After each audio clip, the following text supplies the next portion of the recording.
गोस्वामी तुलसीदास जी महाराज दशरथ जी की चिता की वर्णन करते हैं। ऐसी चिता बनाई गई मानो स्वर्ग की सीढ़ी हो। दशरथ जी की ऐसी चिता बनाई गई मानो स्वर्ग की सीढ़ी हो।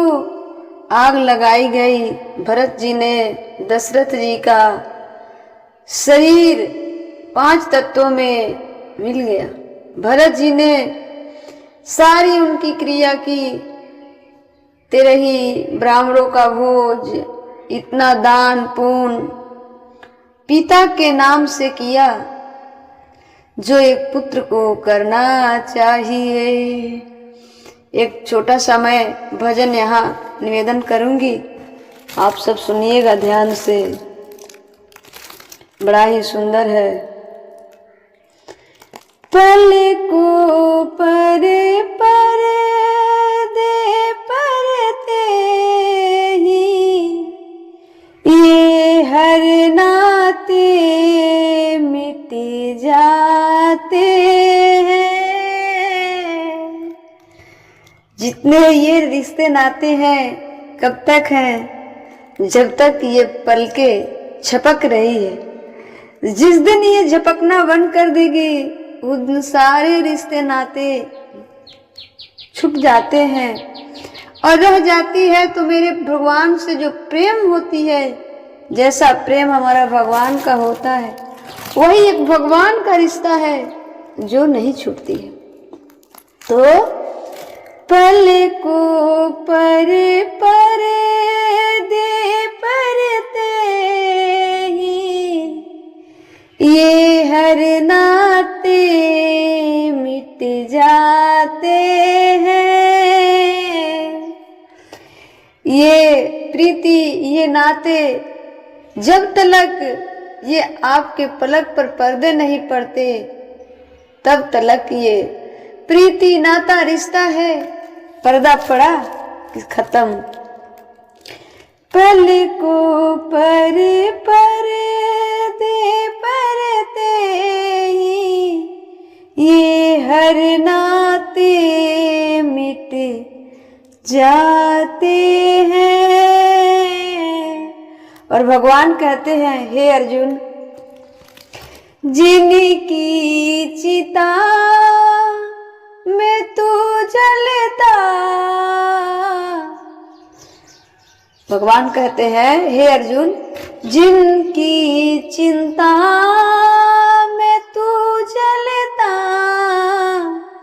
तुम जिनकी चिंता में जलते हो ना, तुम जिनकी चिंता में जलते हो ना, मर जाने के बाद वही तुम्हारा चिता जलाएंगे।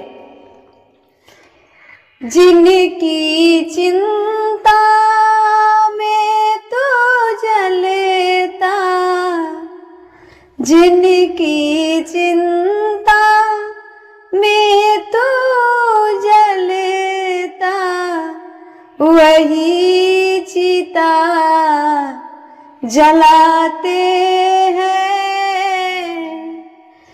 पल पल को परे परे दे परते ही ये हर नाते मिट जाते हैं। एक पिता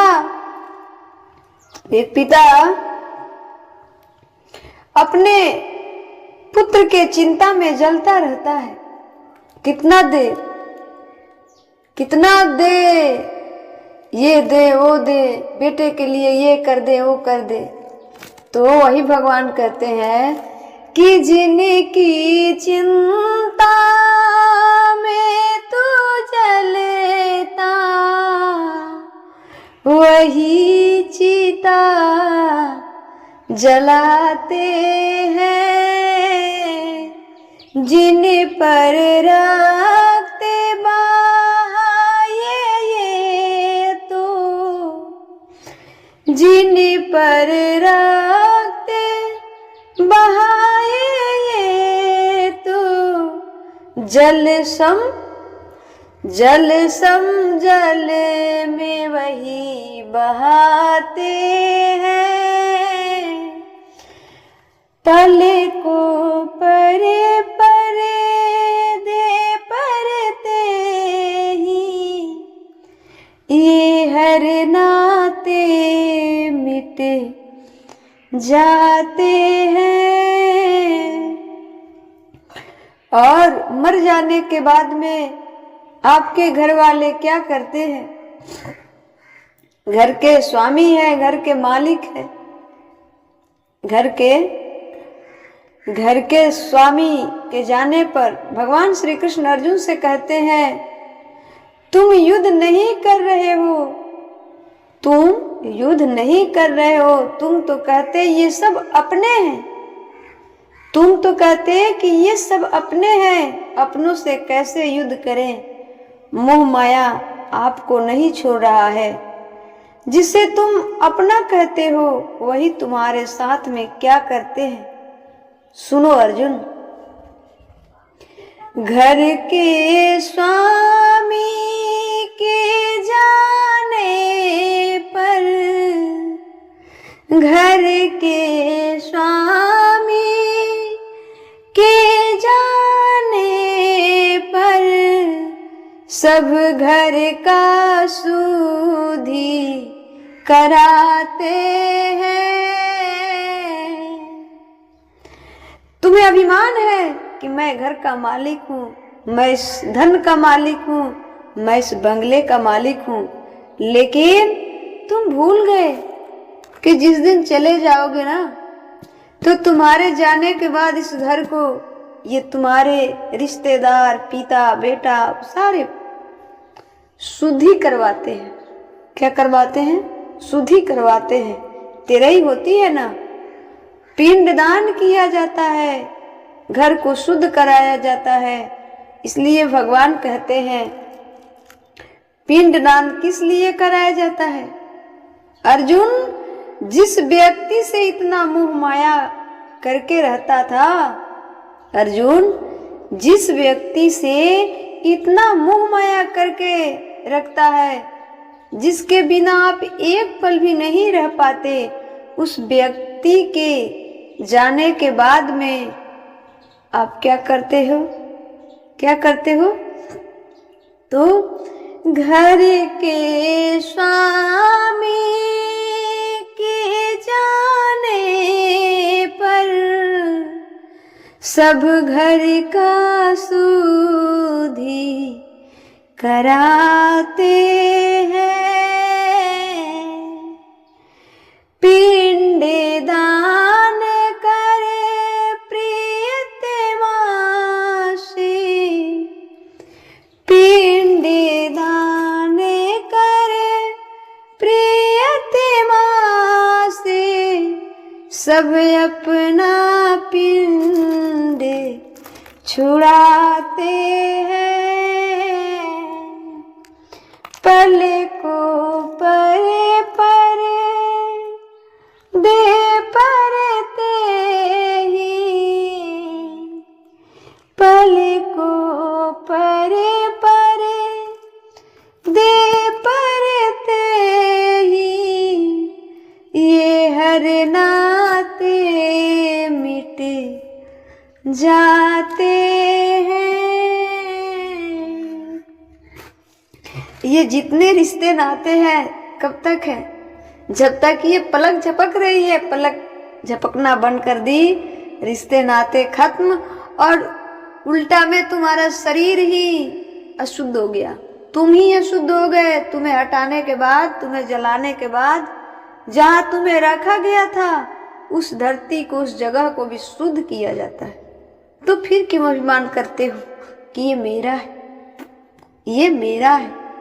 पगले, मेरे तो गिरधर गोपाल दूसरो ना कोई। तो दशरथ जी का अंतिम संस्कार भरत जी बड़े प्रेम पूर्वक किए। आंखों में आंसू था, जो एक पुत्र को करना चाहिए वैसे भरत जी ने किया। अब पिता का संस्कार, पिता का संस्कार हो गया, तब एक सभा लगी। तब क्या लगी? एक सभा लगी। उस सभा में गुरु वशिष्ठ जी बैठे और भरत, सारे लोग बैठे। भरत को बुलाया गया। सुनो भरत, पिता की आज्ञा राम ने मानी। गुरु जी कहते हैं कि भरत सुनो, पिता की आज्ञा राम ने मानी और वो 14 साल के लिए वनवास चले गए। 14 साल के लिए वनवास चले गए। अब उनकी एक आज्ञा और है जो तुम मान लो। उनकी एक आज्ञा और है जो तुम मान लो। भरत जी ने कहा, गुरुजी कौन सी आज्ञा? तब वशिष्ठ जी ने कहा, तुम राजा बन जाओ, तुम राजा बन जाओ। ये कहते हुए सुनते ही भरत जी फफक पड़े। ये सुनते ही भरत जी फफक पड़े। ये कहते हुए भरत जी रोने लगे कि मेरे पिताजी चले गए, मेरे भाई वनवास में, मेरे पिताजी चले गए, मेरे भाई वनवास चले गए, मेरे भाई वनवास में, अब मैं राजा बनूं? तब वशिष्ठ जी समझा रहे हैं, लेकिन भरत जी ने कहा कि मुझ जैसा नीच, क्या भरत जी नीच हैं? मुझ जैसा नीच से यदि राज्य चलवाओगे तो ये धरती धसातल में धस जाएगी, क्योंकि मुझ पर कलंक लगा है। गुरुदेव समझा रहे हैं कि पुत्र वत्स, तुम पे कोई कलंक नहीं है। भरत जी कहते हैं, गुरुदेव आप कैसे कहते हैं कि मैं कलंकी नहीं हूं? कैसे कहते हैं कि कलंकी नहीं हूं? जिसकी मां ने अपने बेटा के राज दिलवाने की चाह में राम, लक्ष्मण और सीता भाभी को, निर्दोष को वन में 14 साल के लिए तपसी भेष में भेज दिया, जिसके कारण आज हमारे पिताजी चले गए। मैं कैसे कलंकी नहीं हूं? मैं कैसे दोषी नहीं हूं? बताइए। गुरुदेव कहते हैं, वत्स शांत रहो, धीरज धरो। होनी बड़ी प्रबल है, होनी बड़ी प्रबल है। जो होना रहता है वो हो के रहता है। पुत्र, यदि तुम राज नहीं संभालोगी तो ये राज, ये देश, ये प्रजा व्याकुल हो जाएगी, कैसे जी पाएगी? बिना राजा के कितना दिन ये राज चल सकता है? तुम ही बताओ ना। भरत जी कहते हैं, एक तो पहले से कलंक बलजोड़ी थोपा गया है और फिर दूसरी कलंक मैं अपने ओढ़ लूं राजा बनकर। गुरुदेव कहते हैं कि भरत, ये कलंक नहीं है, पिता की आज्ञा है तो ठीक है।